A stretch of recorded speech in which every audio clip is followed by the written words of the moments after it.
নমস্কার, দেখছেন ওঙ্কার বাংলায় এক পেশা ভিন্ন নেশা। আমি মিহিকা রয়েছে আপনাদের সঙ্গে, আর আজকে আবার চলে এসেছি একটা নতুন এপিসোড নিয়ে। আমাদের আজকের এপিসোডটা বেশ অন্যরকম। আমরা জানি আমাদের এই অনুষ্ঠানে প্রত্যেক সপ্তাহের শেষে এমন একজন করে অতিথি থাকেন আমাদের সঙ্গে, যার পেশা এক আর নেশা আলাদা। তারা তাদের প্রফেশনাল লাইফটাকে বজায় রাখার পাশাপাশি তাদের ভালো লাগার কাজ সেটাকেও কিন্তু চালিয়ে যাচ্ছেন। তার ভালো লাগার কাজটাকে কেন্দ্র করে কিন্তু বেঁচে আছেন। এরকম একজন অতিথি আমাদের সঙ্গে আজকে রয়েছেন, তবে তার গল্পটা একটু আলাদা। পেশাগত দিক থেকে তিনি বেশ নামকরা ব্যবসায়ী হলেও তার নেশা কিন্তু রাজনীতি। হ্যাঁ, একটু অবাক লাগছে তাই তো?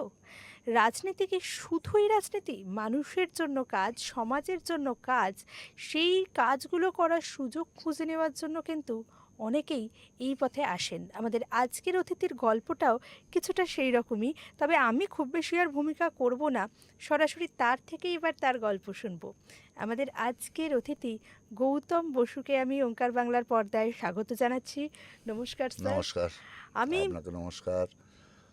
প্রথমেই যে প্রশ্নটা করব, মানে যে প্রশ্নটা না করলে নয়, একদম খানদানি ব্যবসা, সেই জায়গা থেকে রাজনীতিতে আসা, সেটার শুরুটা নিশ্চয়ই বেশ একটু ইন্টারেস্টিং হবে। তো সেই শুরুর গল্পটা যদি দর্শকদের বলা যায়। শুরুর গল্পটা বলতে আমাদের পরিবার হচ্ছে, মানে আমরা দেখেছি ছোট থেকে আমি যে মানে রাজনীতির সঙ্গেই সম্পৃক্ত। রাজনীতি বলতে দক্ষিণপন্থী রাজনীতি, অর্থাৎ কংগ্রেস ঘরানার লোক আমরা। তা আমার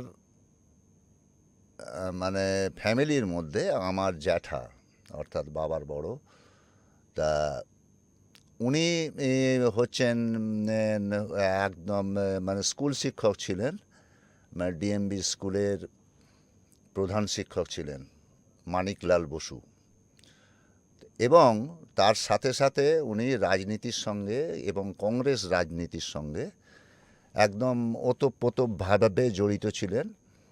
আপনারা নিশ্চয়ই নাম শুনেছেন কংগ্রেসের একজন মানে ওখানকার কিংবদন্তি নেতা শ্রী অসিত মিত্রের নাম। একদম। তা অসিত মিত্রের রাজনৈতিক গুরু ছিল আমার জ্যাঠামশাই শ্রী মানিকলাল বসু। স্বাভাবিকভাবেই ছোটোবেলা থেকেই আমরা একটা রাজনীতির কথাবার্তা সবসময় কানে আসতো। জ্যাঠার কাছে বহু লোক আসতো। তখনকার দিনে বাড়ির মধ্যে মানে ধরুন একটা সদর ঘর বলে একটা কথা ছিল। ঠিক বাড়িটার মানে যেখানে আমরা বসবাস করছি, সবাই আছি, তার থেকে একটু আলাদা। একদম, মানে হ্যাঁ, বৈঠকখানার মতো। একদম হ্যাঁ, সেখানে হচ্ছে বিভিন্ন মানে বিপ্লবীদের ছবি, ইন্দিরা গান্ধী, তারপরে জওহরলাল নেহেরু, নজরুল ইসলাম, মানে নানা রকম সব ছবির মধ্যে একটা পরিবেশটাই অন্যরকম ছিল। আমি তখন ছোট, সেখানে গিয়ে বসে থাকতাম। তখন জ্যাঠার কাছে সব আসতো, অসিতদা আসতেন। অসিতদা বলছি এই জন্যেই, অসিতদা আমার থেকে অনেক বড়, কিন্তু যেহেতু রাজনীতিতে একটা দাদা সবাই বলেলে, তো অসিতদাকে ওই মানে বাবাও বলছে দাদা, আমিও বলছি দাদা। তখন বলতাম না, তখন তো ছোট ছিলাম। তা সেই সুবাদে মানে রাজনীতির একটা মানে গন্ধ বলুন গায়ে সব সময় ছিল। আর হচ্ছে রক্তেও ছিল। কারণ যখন জ্যাঠামশাই কংগ্রেস প্রেসিডেন্ট ছিল আমৃত্যু, তখন কল্যাণপুর বিধানসভা বলে একটা কেন্দ্র ছিল। ডিলিমিটেশনের সময় সেটা ভাগ হয়ে গিয়ে খানিকটা আমতায় চলে গেল আর খানিকটা বাগনানের মধ্যে। যাই হোক, তা সেই থেকেই একটা রাজনীতির দিকে ঝোঁক মানুষের আসেই। বাবা হচ্ছে বার্ড কোম্পানিতে চাকরি করতেন। বাবার ওই চাকরি পোষায় না। বাবা খুব বড় কোম্পানিতে, বার্ড কোম্পানির নাম শুনেছেন নিশ্চয়ই। তা তখনকার দিনে খুব নামকরা কোম্পানি। কিন্তু বাবা মাত্র কয়েক বছর চাকরি কাটার পর ব্যবসায় আসেন, গার্মেন্টসের ব্যবসায়, জামা কাপড়ের ব্যবসার মধ্যে। তা 1960 সাল, তখন বাবা, তখন আমার জন্ম হয়নি, বাবা তখন ওই হচ্ছে ব্যবসায়িক প্রতিষ্ঠানটা শুরু করে। আমরা ক্রমশ বড় হচ্ছি। তা পাড়ার মধ্যে ধরুন তখন তো হাফ প্যান্ট পরি, তখন ছোট হাফ প্যান্ট পরি, চারদিকে সব যখন ভোট এসছে সব হাত চিহ্ন আঁকছে, আমাদের বড়রা আঁকছে, দাদা বা কাকা জ্যাঠা সবাই। তার মধ্যে থাকতে থাকতে একটা রাজনীতির প্রতি একটা আকর্ষণ প্রথম থেকেই ছিল। তারপর তো হচ্ছে মাধ্যমিক পাশ করলাম 1983 সাল। 83 সালে তখন ওই পড়াশোনার সঙ্গে সঙ্গেই সব কিছুই হচ্ছে। হাফ প্যান্ট পরে বড়দের সঙ্গে ঘুরছি, তারা ক্যাম্পেনিং করতে যাচ্ছে, তাদের সঙ্গেও রয়েছি, আবার আবার পড়াশোনাও হচ্ছে। তারপর স্কুল গণ্ডি পার হয়ে তখন কলেজে তখন গেলাম, তখন পেয়ে গেলাম ছাত্র পরিষদ। আমার সঙ্গে একদম একদম মিল হয়ে গেল। বাগনান কলেজ তখন হচ্ছে ছাত্র পরিষদের বরাবরই রমরমা। তবে এর মানে মাঝখানে আমি একটা ছোট প্রশ্ন করতে চাই। হ্যাঁ, বেশ বলুন। গল্প আমরা শুনছিলাম টাইম লাইন ধরে। আপনি ঠিক যে সময়ের কথাটা বলছেন, আপনি যে সময়ে ছাত্র পরিষদে আসছেন, সেই সময় ক্ষমতায় তো অন্য দলের সরকার, হ্যাঁ, অন্য এদিকে দলের বাড়িতে সঙ্গে। ব্যবসা, দোকান, কোথাও কি একটু রিস্ক লাগেনি? না, রিস্ক তো ছিলই, রিস্ক ছিল অবশ্যই। একদম আপনি মানে ঠিকঠাক প্রশ্ন করেছেন যে রিস্ক তো ছিলই, কিন্তু বাবার একটা না মানে আমি বাড়ি থেকে কোনোদিন বাধা পাইনি। মানে বাবার একটা যেন পরোক্ষ বলছে না যে যা বা কর বা ওই মিটিংয়ে যা ওই মিছিলে যা বলছে না, কিন্তু নাও বলছে না। তখন থেকেই আমি একটা মানে কি বলবো, একটা ইন্সপিরেশন পেয়েছি যে না, তাহলে তো কেউ কিছু বলছে না, তাহলে আমি আমি করতে পারি। মানে বাড়ির দিক থেকে একদম পুরোপুরি সাপোর্টটা হ্যাঁ, ছিল। হ্যাঁ, হ্যাঁ, না, যে কোনো ভালো লাগার কাজে কিন্তু কোথাও গিয়ে সারাউন্ডিংস থেকে, বিশেষ করে যারা আমাদের শিরদাঁড়াটা তৈরি করছেন জন্মের পরের দিন থেকে, তাদের সাপোর্টটা যদি থাকে তাহলে বোধহয় সেই কাজটা আরও বেশি মন দিয়ে করা যায়। সেই জায়গাটাই বোধহয় হয়েছিল। একদম মানে মন দিয়েও করা যায়। আর করার একটা সাহসও আসে, মানে লুকিয়ে চুরে দিয়ে ব্যাপারটা নেই। তা বাবা তখন কি কাজ, যে কোনো কারণেই হোক, হয়তো আমার জ্যাঠা যেহেতু করতেন সেই হিসেবে বাবারও একটা ইয়ে ছিল। তা সেই সাহসটাও পেয়েছি। ছাত্র পরিষদ করতাম। অ্যাকচুয়ালি বাগনান কিন্তু প্রপার যে শহর বাগনান, বাগনানটাকে আপনি যদি দুভাগে ভাগ করেন, শহর বাগনান আর গ্রামীণ বাগনান। শহর বাগনানটা কিন্তু বরাবরই একটা দক্ষিণপন্থীদের হচ্ছে ভিড় বেশি সমস্ত, মানে পুরো মানে শহর বাগনানটা পুরোটাই। কিন্তু শহর বাগনানে তো তখন তো জনবসতি খুব বেশি তো ছিল না, সেই জন্য জিততে পারতো না। কলেজটা বরাবর ছাত্র পরিষদ জিততো, কিন্তু বাগনান বিধানসভার লাস্ট জিতেছিল হচ্ছে, সে তো 96 সাল, আর হচ্ছে তার আগে ছিল 72 সালে। 72 সালে তখন সিদ্ধার্থ শঙ্কর রায়, না তখন তো আমাদের জ্ঞানই হয়নি। তা ওটা শুনেছি বাবার মুখে, জ্যাঠার মুখে, সব ওগুলো সব শুনেছি। তারপর কলেজে যেটা বলছিলাম, কলেজে যে তখন 87 সাল আমি গ্র্যাজুয়েট হলাম, কমার্স গ্র্যাজুয়েট, অ্যাকাউন্টেন্সিতে অনার্স ছিল। তা হ্যাঁ, 81, 83, 85, 87। তা 87 সালেতে অনার্স হচ্ছে গ্র্যাজুয়েট হলাম। অনার্সটা আর হলো না দেয়া, কারণ তখন বাবার হচ্ছে ব্যবসার কারণে আমি আর তখন মানে তখন আমাদের তো 3 বছর ছিল, তখন ওই অনার্সটা আর দিতে পারিনি। তারপর পুরো যদি বাবার সঙ্গে ব্যবসায় লেগে গেলাম, আর পাশাপাশি রাজনীতিটাও করতে শুরু করেছি। কিন্তু তার আগে একটা কথা আছে, সেটা হচ্ছে যে ছোটোবেলা থেকেই না আমরা সচ্ছল পরিবারের সদস্য হয়েও আমার ভেতর কি জানি একটা গরিব মানুষের প্রতি একটা টান অনুভব করতাম। সেটা থেকেই কি রাজনীতিতে আসা, যে তাদের জন্য কাজ করতে হ্যাঁ, পারবে? হ্যাঁ, হ্যাঁ, হ্যাঁ, হ্যাঁ। তা সেটা বলতে বলতে গায়ের লোম খাড়া হয়ে যাচ্ছে।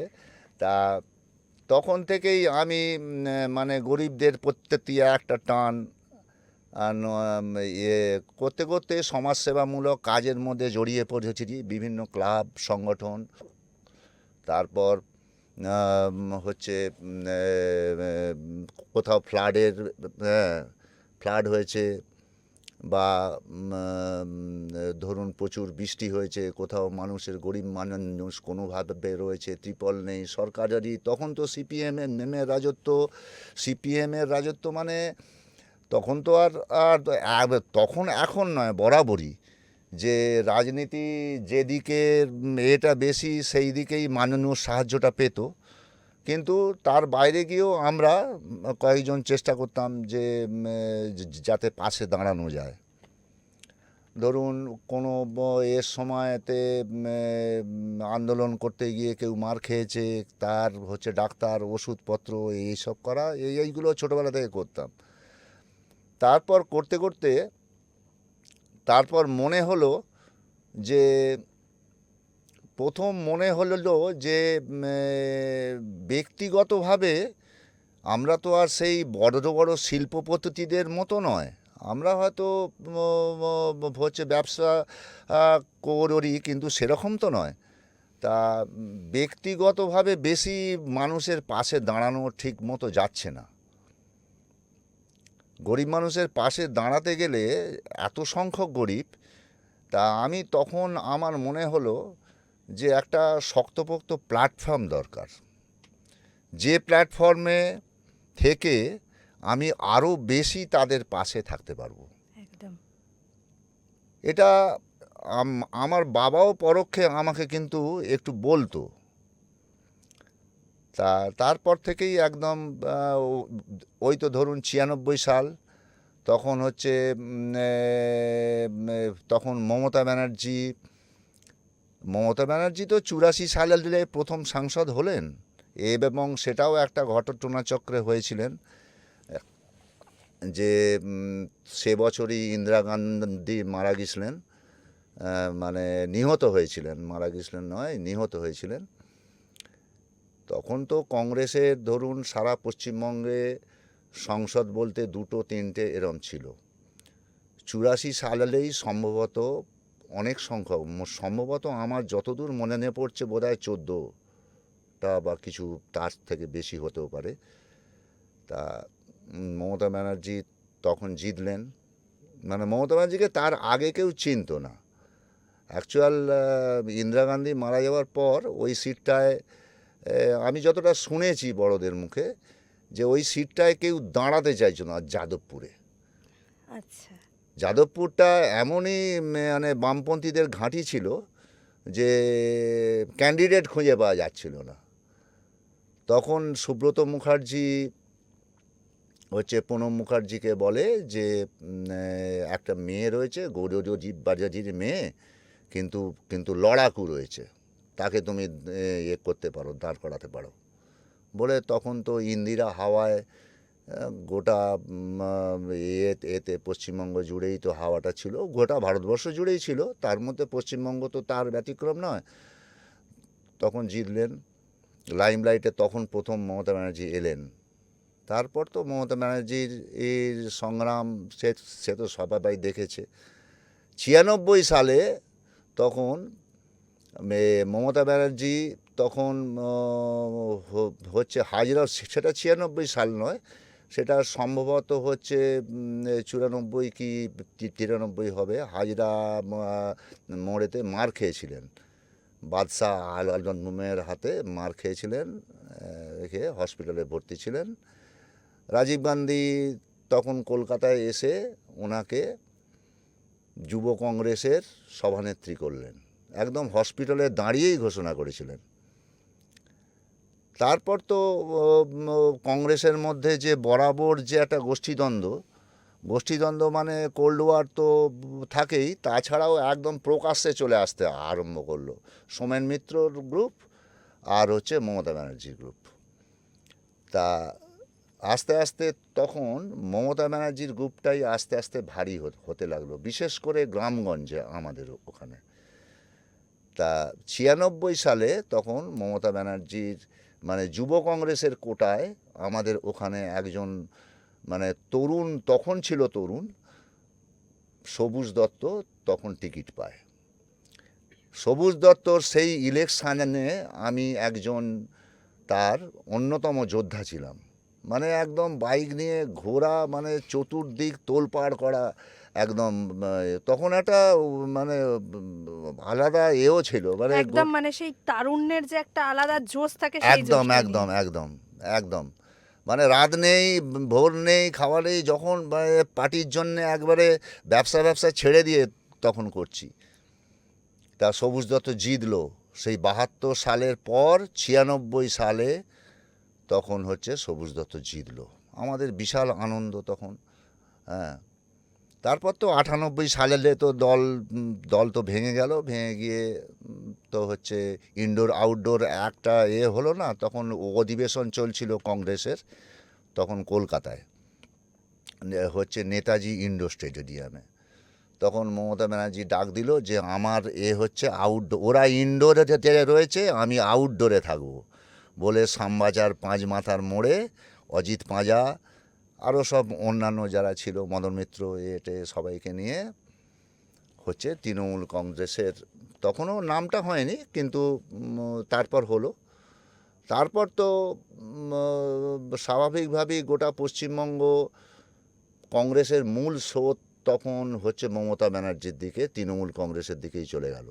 আচ্ছা, আমি এর মাঝখানে একটু অন্যরকম প্রশ্ন করতে চাই। হ্যাঁ এই যে আপনার রাজনীতিতে আসা, হ্যাঁ সেটার পেছনে একটা অন্যরকম বড় কারণ ছিল, অন্যতম বড় কারণ ছিল যে মানুষের জন্য কিছু করা, সোশ্যাল ওয়ার্ক। মানুষের হয়ে কাজ করা। হুম এই আজকে দাঁড়িয়ে কোথাও গিয়ে, আজকে এই 2026-এ এসে যে সময় আপনি শুরু করছেন, সেই সময় থেকে রাজনীতিতে তো একটা ড্রাস্টিক চেঞ্জ এসছে। সেটা বিরোধী দলের সাথে ক্ষমতায় থাকা দলের নেতাদের সৌজন্যবোধ থেকে শুরু করে কর্মীদের মধ্যেকার সৌজন্যবোধ, সব কিছুতে তো একটা হিউজ চেঞ্জ এসছে।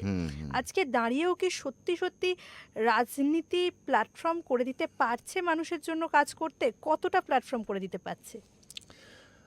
দেখুন, এটা এটা কথাটা আপনি প্রাসঙ্গিক একটা প্রশ্ন করেছেন, কিন্তু বিষয়টা আমার মনে হয় যে এটা একটু ম্যান টু ম্যান ভেজাজেরি করে মনে হচ্ছে। একদম। কারণ আমার ভেতরটা যদি আমার ঠিক থাকে, একই থাকে বরাবর, তাহলে এখনও হচ্ছে রাজনীতির প্ল্যাটফর্মে দাঁড়িয়ে মানুষের পাশে থাকা যায়। তারপর আমি আপনাকে একটু বলে নিই যে তারপর আমি 2001 সাল থেকে 2001 সালে তো তো বিশাল মার খেয়েছিলাম, হসপিটালে ভর্তি ছিলাম। 2001 সাল যখন বিধানসভার ভোট হলো, তখন আবার সবুজ দত্ত দাঁড়িয়েছিল, তা সে এবার হেরে গেল। হেরে যেতে তারপর তো আমরা যারা মূল যোদ্ধা ছিলাম তারা তো মার খেলাম, হসপিটাল হলো, সব কিছু হলো। তারপর সেই 2001 সাল থেকে আমাকে ওখানকার যে মানে তৃণমূল কংগ্রেসের বলা যায়, বাগনানে তৃণমূল কংগ্রেসের জন্মদাতা বলা যায় দেবব্রত হাজরা, তার ডাক নাম দেবুদা। তা দেবুদা মমতা ব্যানার্জির খুব ঘনিষ্ঠ ছিল। তা দেবুদা আমাকে 2001 সাল থেকে আর 2008 সাল পর্যন্ত বাগনান বিধানসভা কেন্দ্রের জেনারেল সেক্রেটারি করে রেখেছিল। কেন করেছিল বলছি, দেবুদা চাইতো আমি নির্বাচনে প্রতিদ্বন্দ্বিতা করি, কোনো সমিতিতে দাঁড়াই, কোনো জেলা পরিষদে দাঁড়াই, কিন্তু আমার বরাবর না একটা মানে প্রশাসনিক পদের থেকে যেন সাংগঠনিক পদটাই আমার কাছে বেশি প্রিয় ছিল। তা আমি দেবুদাকে বলতাম, না আমি ইলেকশানেতে দাঁড়াবো না, তুমি আমাকে দায়িত্ব দাও, দলের দায়িত্ব দাও বলে আমাকে 2008 সাল পর্যন্ত জেনারেল সেক্রেটারি ছিলাম। তারপর 2009 সাল যখন লোকসভা ভোট এলো, আমাদের ওখানের প্রার্থী হলেন হচ্ছে সুলতান আহমেদ। বরাবর উলবেড়িয়া কেন্দ্র বামেদের, বরাবরই আমরা তো ছোটোবেলা থেকে যতবার দেখছি, যতবার খাটছি, করছি, শুধু হার আর হার, শুধু হার আর হার। উলবেড়িয়া কেন্দ্রে কোনো দিন তারপর হান্নান মোল্লা তখন জিততেন।